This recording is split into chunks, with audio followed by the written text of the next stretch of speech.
The next speaker I'd like to introduce, we'll talk a little bit about a project that My Gut Feeling is involved in. It's called Treat Canada, part of that Canadian Cancer Society grant that I mentioned. And it looks at why does chemotherapy seem to work for some, but not other people? And how can we essentially bypass chemotherapy resistance to make treatment more effective? So, Dr. Sven Bailey is a geneticist and computational biologist who completed his Bachelor of Science at McMaster University, then moved to Montreal to complete his doctorate in human genetics at McGill.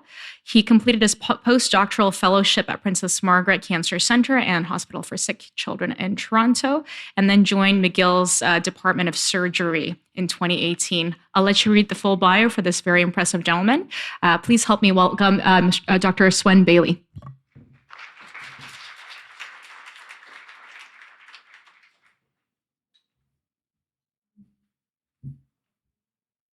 Is there a pointer?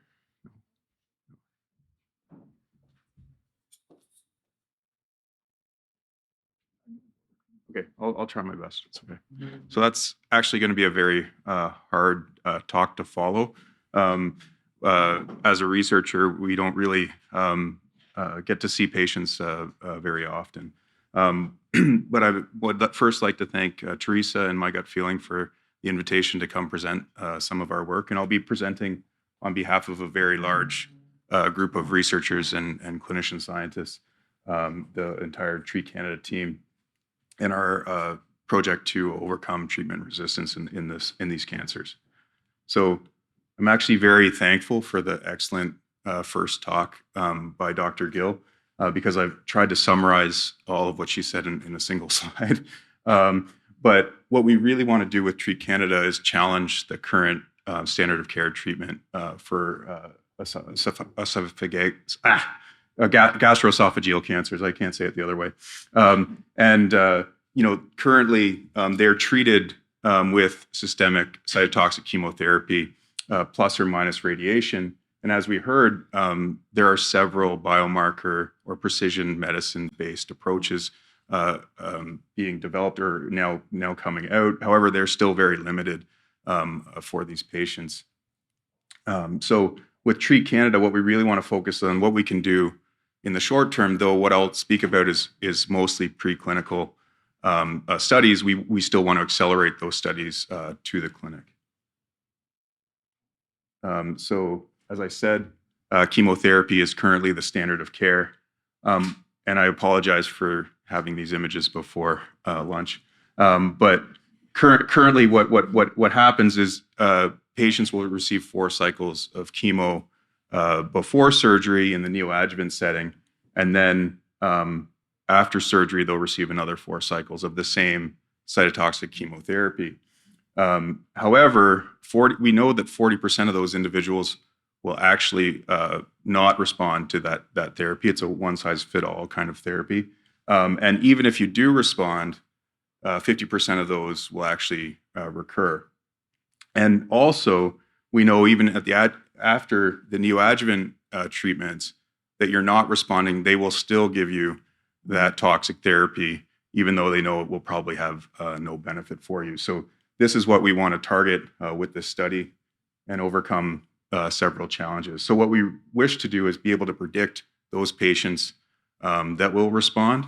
We want to identify new biomarkers that can guide treatment for these patients and discover mechanistic or molecular events that are driving this innate resistance or this acquired resistance to the existing therapies.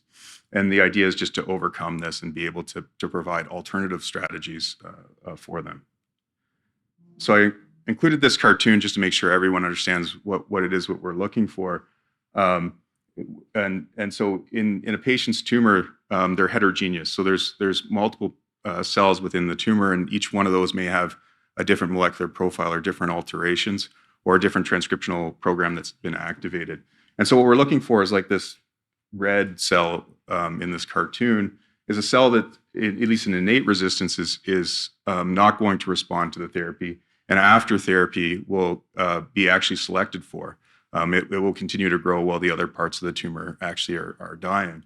And just to what I mean by acquired resistance is this is something that develops after treatment. But essentially, we're looking for the same thing. We're looking for cells that will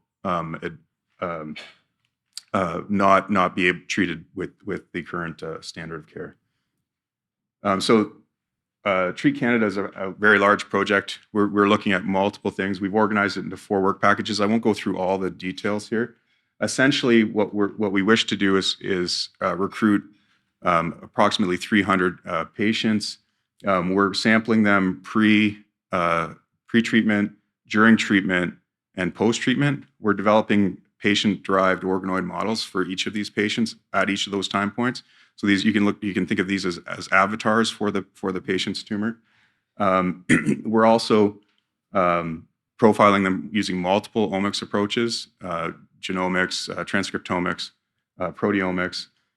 With these organoid models, we're performing high throughput drug screens of existing drugs to find new therapies. And we're also performing a lot of proteomics validation for each of these. I've highlighted a few of the things I'll talk about. Instead of giving an update of the numbers and how many we've recruited to date, I'm actually going to present some data. I'm going to try to make it as accessible as possible for everyone in the room. So bear with me. I just wanted to point out that we're going in 2 directions here. So we're profiling these tumors to identify the drivers, but we're also using the patient-derived models to learn from them and see if we can identify biomarkers in reverse. So if these patient tumors or ex vivo patient tumors respond to certain therapies, we can actually look to see what is it that would predict that response to these other alternative therapies. So here's some data.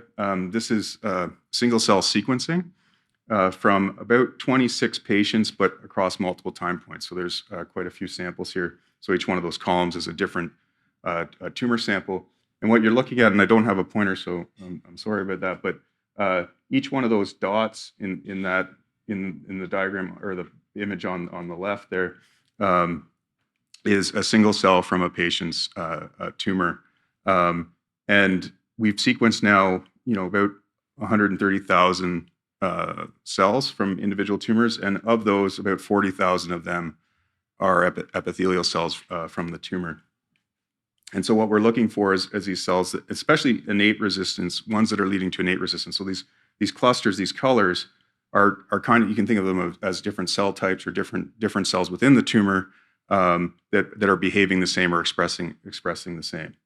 And so what we wish to do is what's shown here is identify these red cells, right? So I've highlighted a few here, and I've split the data into good responders and poor responders, and this is before treatment. And so if you look at clusters 16, 12, and 0, you can see that there's more cells in the poor responders than in the good responders. And so there's an association here with poor response. And these cells persist after treatment. So again, we have multiple time points, so we can look post-treatment and show that those same clusters that were predictive at the beginning are also remaining after treatment. So they're resistant and they're following this cartoon. So they're behaving like these red cells. Then we can look further into these clusters and look for biomarkers within them to see what can we use to potentially predict these within patients' tumors. And I apologize for this being small, but I'll highlight them here. And one cluster in particular, at least in this preliminary data analysis, was very interesting, and it's cluster 16 that showed evidence of neurogenesis. And the reason why this is interesting is that these markers are actually used in the clinic to diagnose neuroendocrine tumors. And so if we look at these clusters, you can see that they're specific to that cluster and they behave in the same pattern. So cells that are expressing those cells are associating with treatment resistance. And you can see that following treatment, there's an increase in the cells that express these markers within these patients. This is just to show that it works for other markers, and we're following up potential mechanisms with other genes, like because there's genes that are expressed within the tumor that appear to be driving the expression of those markers within those clusters as well. So there may be better biomarkers such as this ACL2 that we're trying to flesh out. So I know there's a pathologist in the room, and I'm not a pathologist. So we were able to validate that these markers are expressed in poor responders. And that even though these are neuroendocrine markers, that these are still adenocarcinomas that are expressing these and not neuroendocrine cells. And so we've termed them right now this occult neuroendocrine esophageal adenocarcinoma. And so there's two poor responders here on the left, and then two good responders, and you can see that they're expressing it at the protein level. So this is IHC, and this is what would be used in the clinic. And the protein and cells also appear to follow at this level in the patient tumors the same trajectory that we see in the single cell, where these are two poor responders, and the top ones are pre-treatment. And so you can see that there's fewer red cells in the top two slides versus the post-treatment for the same patients. You can see that there's an increase in red in this case. So these cells do appear to be being selected for by the treatment. So there's a selective pressure there. And so what can we do now that we've identified a potential biomarker for at least a subset of patients, so an additional biomarker that seems to be associating with resistance to standard of care. And so what we've chosen to do using these patient avatars is to use a drug repurposing screen. The reason for that is that it'll take time to develop new potential therapies, and we'd have to flesh out the mechanism. But here we can use existing FDA-approved drugs, which should lead to a faster development timeline and more likelihood of getting approval for this in the clinic. And so we're using these patient avatars, so to speak, to screen over 3,000 drugs. First, we validated that in our patient-derived organoid models, that they do also express these neuroendocrine markers. So there's an example of one that does not, a good responder in green, and then the one poor responder that's expressing these markers on the right. So again, everything is following. And then these organoid models, so these are ex vivo pieces of tumor, are responding the same way as the patient's tumors do in the clinic.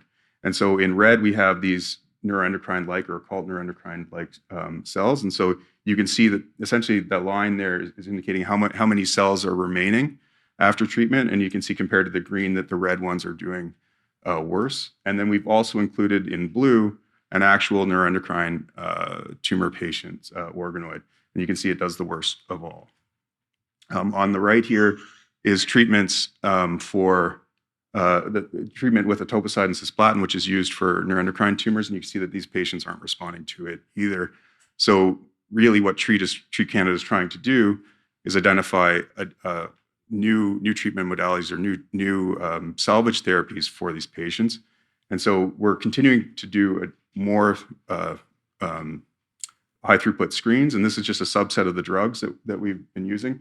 But here you can see there's 4 neuroendocrine-like ones in green, and then I think at least 10 samples have been profiled so far. And at the top there, you can see that there's some drugs that appear to be doing better than the standard of care chemotherapies. And then I just took one example here. So this is what the organoids look like. You can see the top line here. There's no response to one of the drugs. I believe this one's triptolide. You can see that there's no response, but in the neuroendocrine-like or occult neuroendocrine-like tumor cells, we have some response. So at least there's some promise that we may be able to discover some type of treatment for at least this subset of patients, but this work is ongoing. So we're continuing to accrue new patients and profile them and identify more. This was just a preliminary thing to see if we could flesh something out of the existing data. We would like to identify additional drivers. We're not finished yet. And we're using these markers to develop predictive models for these patients, identify salvage therapies. As I showed you there, we're still working on that. And the ultimate goal is to generate a Canada-wide platform for functional precision oncology with a clinically relevant timeline. So we could actually use these patient avatars potentially in the clinic as well, and know what you would respond to or which drugs you would respond to without just the biomarker strategy. And so with that, I'd like to thank everyone involved, all the investigators listed here, as well as our patient advocates, including Teresa, as well as our collaborators and all the members of their team, which are too large to list on a single slide. Thank you very much.